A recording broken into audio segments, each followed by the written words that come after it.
time. I am in the process of moving, obviously, back to Bali. I've talked about before. But I just kind of wanted to hop on and have like a stream of consciousness video, I guess, because I got a really interesting question through my Instagram today that I just felt really passionate about and I wanted to talk about. Okay, so the question was along the lines of, how do I build a portfolio without having clients first? So the question was actually specific to Squarespace design, which is one of the services that I offer. But my philosophy on this applies to every type of design. So with Squarespace specifically,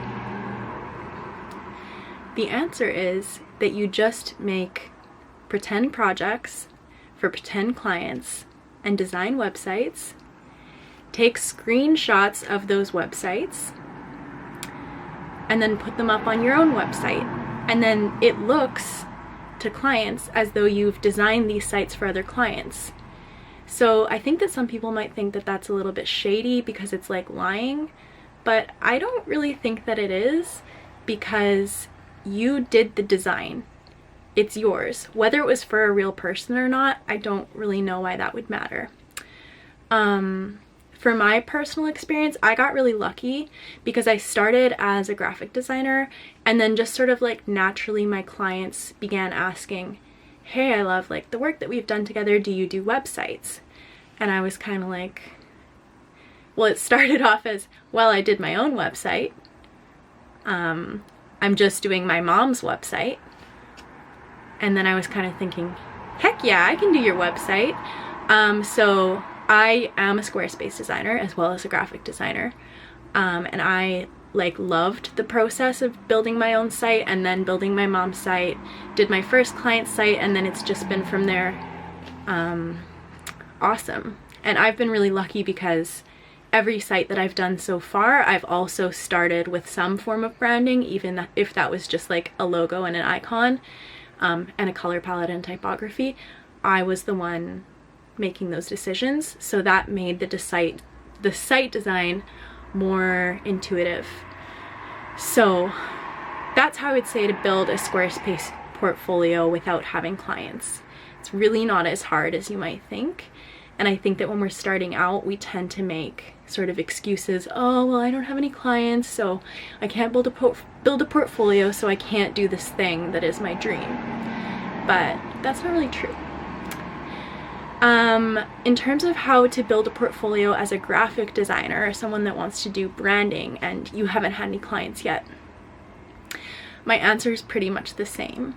My answer is to create projects, branding, logos, brand guidelines, etc. Create them for mock clients and create these clients in your head, but have them be exactly who you would want to design for. So if you really want to design like packaging for natural foods, for example, that's like your dream client, you're all about eating healthy, you love going to Whole Foods, like that's what you want to design, make up those clients and design packaging for them or design branding for them, and then put that up. Oh, someone's yelling. Sorry. Put that up on your website, on your Instagram, however it is you're putting yourself out there, and give it the right hashtags, do the right marketing. I can make another video about that if that's helpful, but put it up and those people will see it and be like, oh my gosh, that other client that girl designed for is so much like me. Sorry, it's getting really noisy out there. Damn.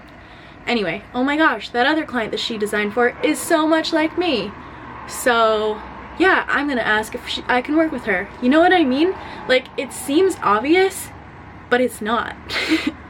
So that's how I built my whole business pretty much when I first started out. My niche that I love to work in and that I'm sort of narrowing in on these days is beauty, wellness, and just generally like brands that do good in the world. So like environmentally friendly, ethically made, those sorts of brands. So when I was first starting out, I was like just making a bunch of mock projects for brands like that. And then I advertised them on my Instagram, put them up in my portfolio. And then people would naturally sort of reach out to me, or I would reach out to them. That part's irrelevant. Again, I can make a video on that if that's interesting to you.